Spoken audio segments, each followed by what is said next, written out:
Okay, everyone, we are here in Rancho Mirage today and we are replacing landscape lights. I want to show you why we're doing that. So we pulled out these old lights here, these uplights. You can see they are just beat up from the elements, a lot of damage from the water, calcium, the finishes coming off. Additionally, they were falling apart anyways. So we pulled these 5 lights out. We put these new brass fixtures in. We set them lower into the ground, brand new LEDs, modern LEDs, and we're replacing these 5 up here. We're going to continue replacing more in the back, so I'll show you more as we get a little further into it. Okay, we're back in Rancho Mirage. We are in the backyard of this property now that we're working on today, and I'm going to show you what we're doing because this is something maybe you've encountered or thought, I don't like this, and what do I do about it? So check it out. We have a little walkway through here, and my client tells me she walks through here at night with the dog to take it out to the grass. The problem is she's got these in-grade lights that were put in by someone else at some point, and the in-grade light causes so much glare. When you walk by, it hits you in the eyes. And even though they have the light tilted towards the tree, it still doesn't fix it because the in-grade light has a flat top. It has no shield. So in order to prevent glare, you have to have a shield or something to direct the light away from you. And if that's still a problem with glare, there's another product that can be installed on the light fixture. It looks like a little waffle cone, and this allows the light to only go straight up and not out at any angle. So the only way you'd have glare is if you went right over the top of the light and looked right in it. So we're going to go ahead and replace these. There's 3 in-grade lights here. We're going to replace them, put them a little closer to the plants with the right type of light. And then we're going to add a couple more lights just to fill in this area because it's a little weak and we want to make it flow to the backyard. So we're going to put a light right here on the wall just to give a little wall wash. We're going to add an extra one on that second vine and then replace these here. So that's what we're doing, and we'll show you the end result and show you what it looks like. Okay, we're still here. We're not done yet, but I want to show you something that's very, very common that we run into when replacing lights. Check this out. So all I did was pull this light up out of the ground. I'm pulling the old wire out so I can replace it with new wire. But look at this, just from me pulling on it, it pulled the wire connection apart. And what's worse is these wire connections are just in the dirt. They're not even waterproof. So definitely something to be wary of. If you are replacing lights, you want to make sure you get rid of these old connections that are, you can see the copper. It's not old, but it looks pretty rough and it's covered in sand.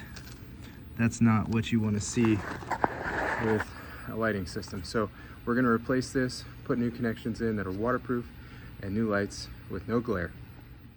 Okay, and we're back. And so I just want to show you a couple things we did to finish up this lighting project. I've got everything open still. We haven't covered it up so you can really see what's happening. So replace that. Remember that light was a flat in-grade light. Replace that one. We moved them closer to the trees. This is going to eliminate glare.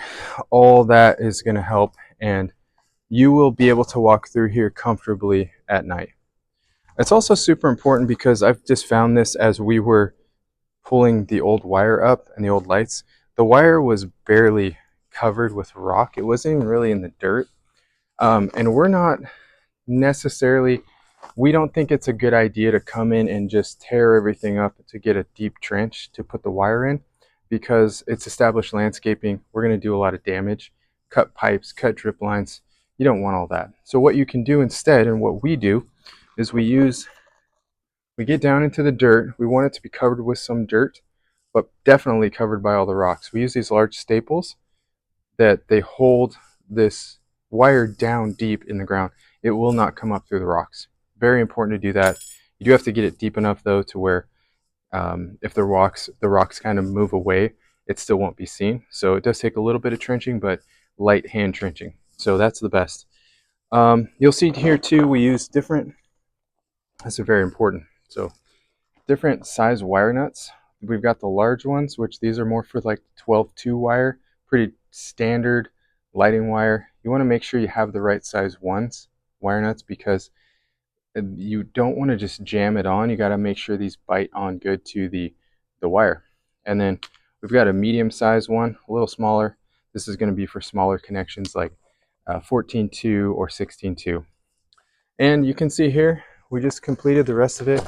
We've got it stapled down really well because this is a walkway. You really don't want the wire to come up and someone trip on it. So I put a lot of staples on it. I'm about to cover it all up and then rake it all out so it's nice and smooth, and I'll just show you the finished product once it's 100% complete. Okay, and we are done. The lights are on. The lights all work. We raked out the rocks. We got everything covered up properly, cleaned up, and this is the way it should be done. If you live in the desert from Palm Springs to La Quinta, you're looking for someone to help you with your lighting system, we're more than happy to do that. Please reach out to us and see how we can help you.